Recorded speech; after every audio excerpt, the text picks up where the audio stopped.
Assalamualaikum warahmatullahi wabarakatuh. Selamat pagi siswa-siswaku. Dimanapun kalian berada, semoga kalian tetap dan selalu belajar dengan semangat.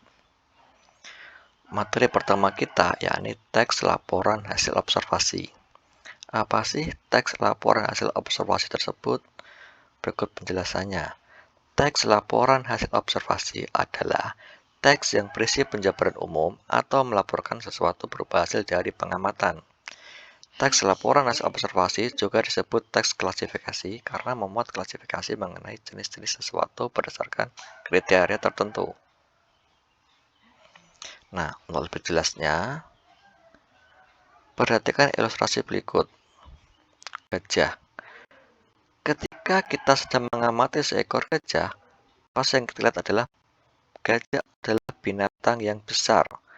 Gajah adalah binatang yang memiliki telinga lebar. Gajah adalah binatang yang memiliki belalai. Kita harus mengamati. Apa yang kita amati, kita laporkan. Nah, hasil laporan yang dari pengamatan tersebut telah dinamakan teks laporan hasil observasi. Misalnya lagi, kelapa. Kelapa adalah pohon yang banyak manfaatnya. Dari buah, daun, batang, semua dapat dimanfaatkan. Kita mengetahui hal tersebut itu berdasarkan pengamatan terlebih dahulu. Tidak boleh asal menerka-nerka, harus ada pengamatannya. Begitu juga ketika teks berjudul wayang. Wayang adalah budaya warisan, budaya nenek moyang kita. Ada penjelasannya. Kita menuliskan apa yang kita amati. Seperti itu. Itu namanya teks laporan hasil observasi. Teks laporan hasil observasi itu hampir mirip dengan teks deskripsi, tapi sedikit beda. Bedanya apa? Nanti akan saya jelaskan. Berikutnya, teks laporan hasil observasi memiliki fungsi pertama, memberikan informasi kepada pembaca. Yang kedua, mendokumentasikan suatu objek, kegiatan, atau peristiwa. Saya jelaskan, memberikan informasi kepada pembaca. Maksudnya gini, teks observasi itu isinya selalu informasi kepada pembaca. Misalnya, ya, ketika kita menuliskan sebuah binatang tentang koala, dari beberapa orang yang tidak pernah melihat koala, dengan membaca teks bacaan tersebut dapat mengetahui koala itu binatang seperti apa. Koala itu tinggal di mana. Itu namanya memberikan informasi. Berikutnya, mendokumentasikan suatu objek, kegiatan, atau peristiwa. Misalnya gini, akhir-akhir ini kan sedang marak-maraknya corona. Dulu belum ada virus corona, belum ada yang mendokumentasikan. Jadi kalau sekarang kita membuat teks observasi tentang corona, kita dapat menuliskan coronavirus adalah coronavirus yang berasal dari negara Cina, khususnya dari Wuhan. Ada informasi, kita memberikan informasi asal usul dari mana. Harus berdasarkan fakta ya, menuliskan informasi. Dulu kan belum ada corona. Itu mendokumentasikan sesuatu peristiwa atau kita mendeskripsikan dari wayang, melaporkan dari pengamatan. Ingat, harus ada pengamatan terlebih dahulu. Namanya teks laporan observasi, jadi harus berupa laporan. Yang dilaporkan itu hasil dari pengamatan. Berikutnya, ciri-ciri atau sifat teks laporan hasil observasi. Yang pertama, objektif. Objektif itu apa adanya. Misalnya, ketika kita mengamati seekor gajah, gajah itu tubuhnya besar, ya berarti harus ditulis besar. Apa yang kita amati, itu harus ditulis apa adanya. Tidak boleh ada penambahan, apalagi pengurangan. Atau misalnya, ketika kita menuliskan tentang kucing. Kucing adalah binatang mamalia berkaki 4. Itu apa adanya, itu namanya objektif. Berikutnya informatif. Informatif itu maksudnya bersifat informasi, mengandung informasi-informasi bermanfaat. Ketika kita menuliskan teks laporan hasil observasi, kita harus menuliskan informasi-informasi penting atau informasi bermanfaat bagi pembaca. Jadi ketika kita mengamati sesuatu dan binatang tersebut melakukan hal bodoh misalnya, tidak perlu ditulis karena tidak mengandung informatif. Tuliskan apa yang perlu disampaikan, khususnya yang mengandung informatif. Berikutnya, komunikatif. Komunikatif itu mudah dipahami. Teks laporan hasil observasi yang kalian tulis itu harus singkat, padat, dan jelas. Intinya itu mudah dipahami pembaca. Ketika menuliskan sesuatu, jangan berbelit-belit, ya. Harus langsung pada intinya. Komunikatif atau mudah dipahami. Yang berikutnya itu faktual. Faktual itu harus sesuai fakta, kenyataan. Kita mengamatinya seperti ini, harus ditulis seperti ini, harus fakta. Ingat, faktual, fakta. Berarti harus berkaitan dengan fakta. Apa yang kita amati, apa yang kita lihat, harus kita laporkan. Misalnya, kita mengamati Monas. Monas itu bagaimana? Bagaimana warnanya? Seberapa tinggi ujungnya? Bagaimana isinya? Kita laporkan sesuai fakta. Misal gini, seandainya kalian belum pernah ke Monas dan ingin melaporkan Monas, tidak bisa karena kalian tidak mengamati secara langsung. Kalau tidak mengamati, apa yang akan kalian laporkan? Maka kalian harus mengamati terlebih dahulu baru bisa melaporkan. Itu namanya teks laporan hasil observasi. Berikutnya, struktur teks laporan hasil observasi. Nah, struktur teks laporan hasil observasi itu ada 3. Pertama, pernyataan umum, deskripsi bagian, dan yang terakhir, simpulan. Pernyataan umum itu bersifat umum saja, masih bersifat umum, seperti pengertian dan sebagainya. Kalau deskripsi bagian, kalau deskripsi bagian itu mendeskripsikan secara rinci. Yang terakhir ini kadang ada beberapa orang yang menyebutnya simpulan, ada juga beberapa orang yang menyebutnya deskripsi manfaat, sama saja. Deskripsi manfaat atau simpulan, tapi nanti di sini saya akan menjelaskan bagaimana yang deskripsi manfaat untuk dua-duanya, ya. Pernyataan umum, deskripsi bagian, dan deskripsi manfaat, ya ini yang bawahnya, deskripsi manfaat. Berikutnya ini pernyataan umum. Pernyataan umum berisi definisi umum dan pengklasifikasian atau pengelompokan objek observasi. Definisi umum, yang namanya definisi ya berarti pengertian. Kalimat definisi biasanya ditandai dengan kata adalah, ialah, yakni, yaitu, merupakan. Contohnya gini, gajah adalah, pohon kelapa ialah, wayang merupakan, dan sebagainya. Biasanya ditandai kalimat ini, ditandai dengan kata-kata ini pada awal kalimat di paragraf pertama. Definisi umum. Penanda dari kalimat definisi umum atau kalimat definisi itu ini. Ada kata adalah, ialah, yakni, yaitu, merupakan. Ini. Sedangkan pengklasifikasian. Pengklasifikasian. Bentar. Nih. Pengklasifikasian itu pengelompokan.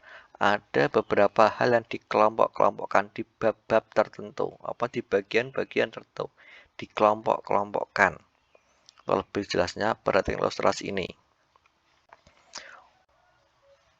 Wayang adalah seni pertunjukan yang telah ditetapkan sebagai warisan budaya asli Indonesia, UNESCO.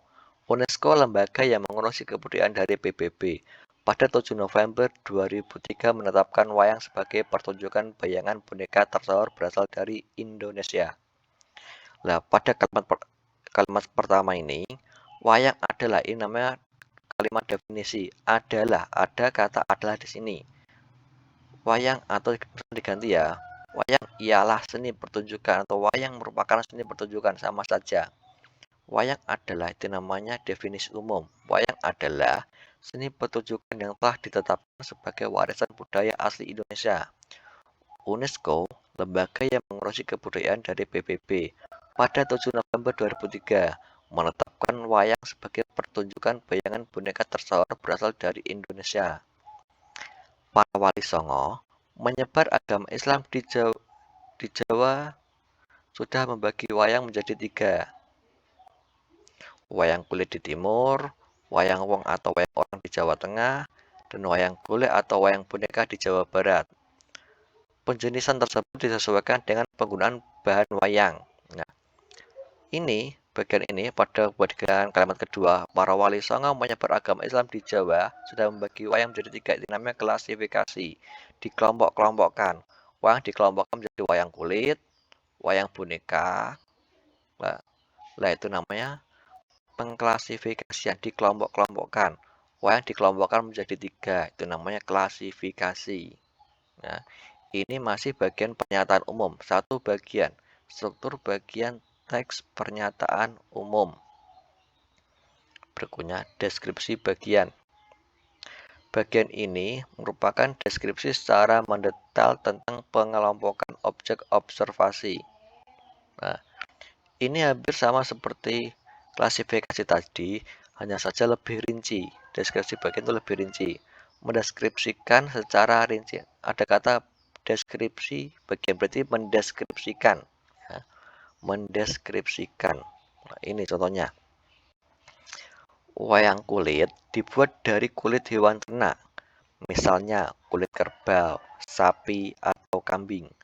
Wayang wong berarti wayang yang ditampilkan atau diperankan oleh orang. Wayang kulit adalah wayang yang menggunakan boneka kayu sebagai pemeran tokoh.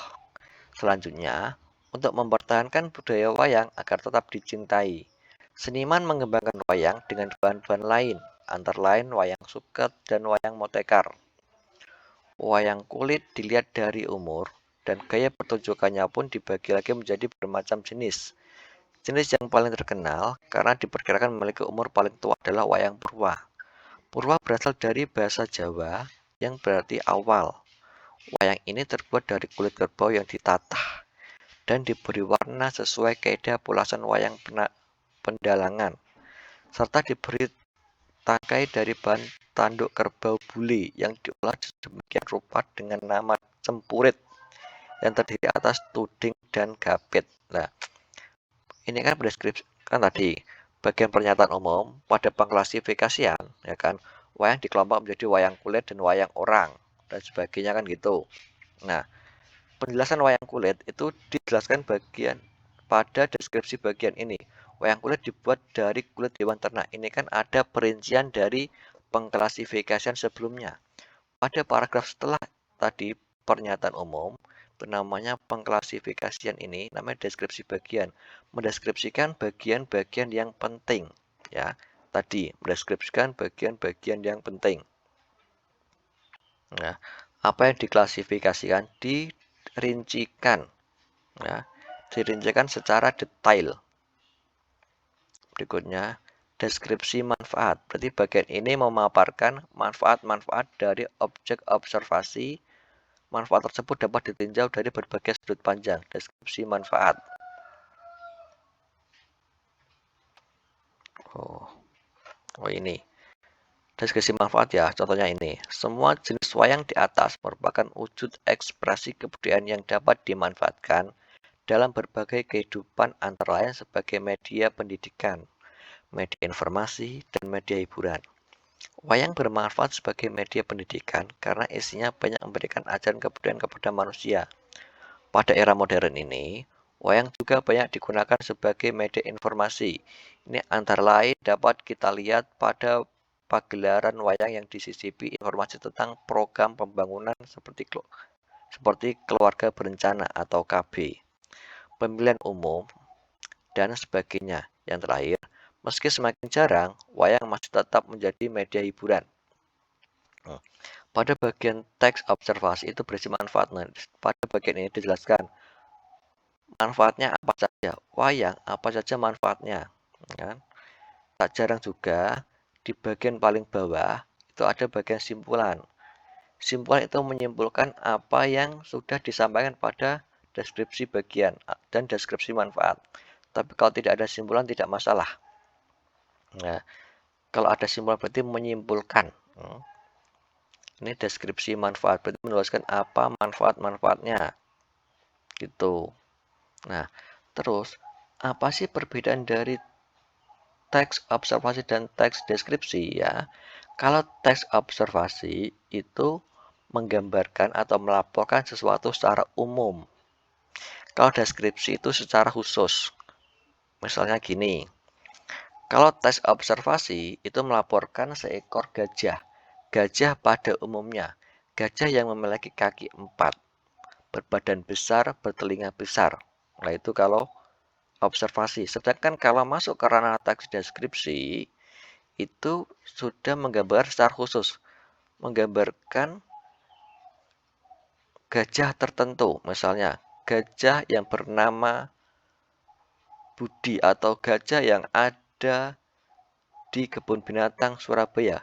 Jadi yang digambar itu gajah tersebut saja, bukan gajah pada umumnya. Misalnya, kalau gajah umumnya kan besar, berkulit hitam kecoklatan, ya memiliki belalai, itu kan umum saja. Misalnya, tapi kalau khusus, misalnya gini, menggambarkan gajah milik siapa, ya, orang memilih. Menggambarkan gajah yang dimiliki oleh orang tertentu, itu namanya menggambarkan secara khusus. Tapi kalau teks observe itu secara umum, pada umumnya informasi-informasi umum yang perlu diketahui oleh orang atau informasi umum yang perlu dilaporkan kepada orang lain, itu namanya teks laporan hasil observasi. Seperti itu, ya. Ya, cukup sekian untuk kali ini. Pada pertemuan berikutnya akan membahas pada teks laporan hasil observasi juga, tapi dengan materi yang berbeda. Semoga dapat dipahami. Jika ada yang kurang dimengerti, silakan ditanyakan pada grup WhatsApp. Saya akhiri. Wassalamualaikum warahmatullahi wabarakatuh.